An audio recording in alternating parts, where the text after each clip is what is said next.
Welcome back to Banfield, a killer who sketched his victims before brutally stabbing them.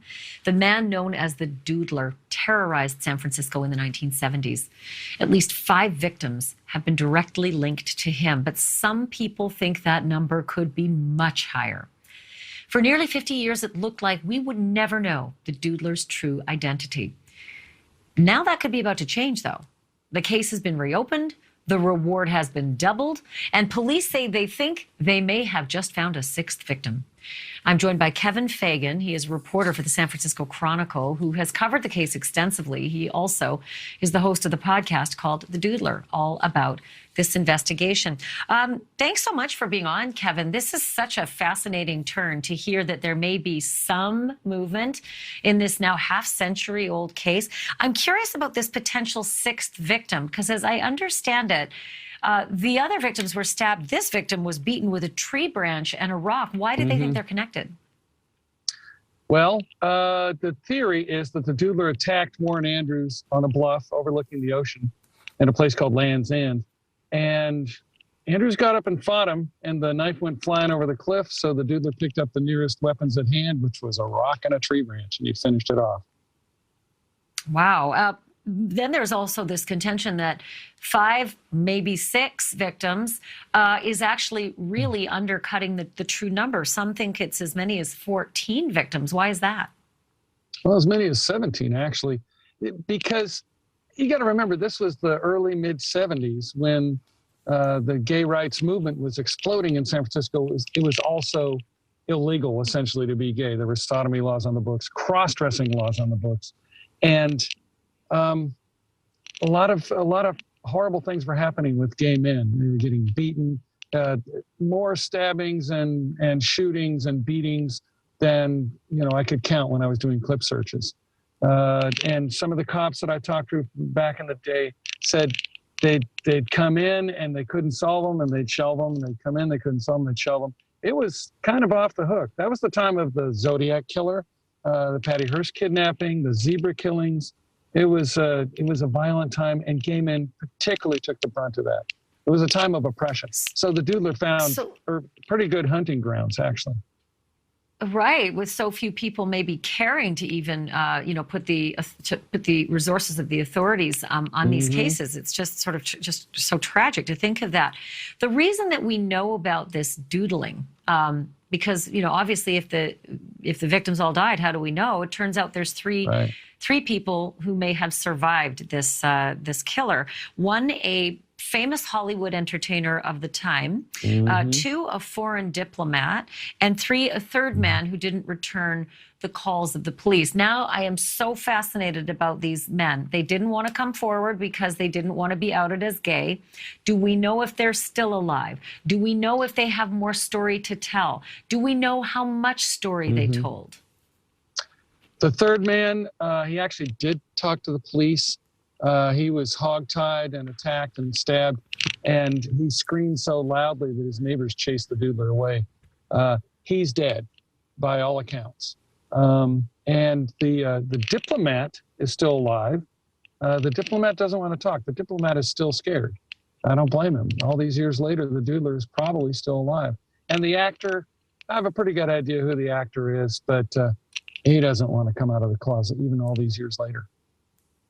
What about just to the police, though? I mean, I get it if he doesn't want to talk to you and me, right? But to try to catch someone who did these horrific things and may emerge to do them again, because by our math, he was said to be around 19 to 25 years old. And in the 70s, that would put him in his, 60s or 70s now, perfectly capable. Might those people speak to the police? Are they speaking to the police? And are they helping in the case, even if they're not, going public? The diplomat is. He's talking to the police. He's cooperative. The chief investigator in this case is a guy named Dan Cunningham.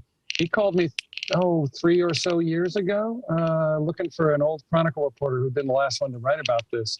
And I found that reporter, and that reporter soon after died. So I said, Dan, tell me what's going on. And I've been working closely with him as a source since then. He's pushing it hard. He's scraping up new clues. My partner, Mike Taylor, and I scraped up new clues.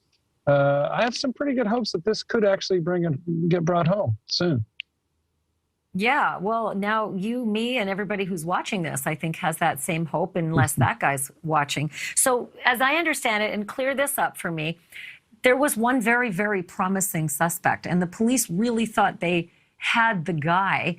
I'm curious if it was the reticence of the victims who said, don't you dare ask me to come into a public courtroom, not in this climate, or if it was something more than that. And P.S., maybe DNA wasn't sophisticated back then. It sure is now. Where does all of that stand?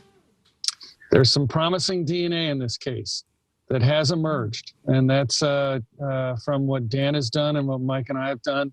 There's some promising tips that have emerged from the podcast that I did, which got, kind of went international. And so we got a lot of phone calls, a lot of leads coming in.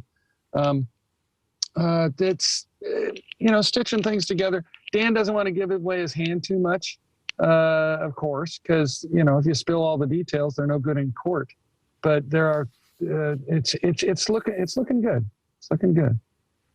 So, Kevin, they caught the Golden State Killer after decades through genealogy. Do you know if they're even in need of the genealogy? Because the genealogy just gets you to the guy, and then you do the investigation, right?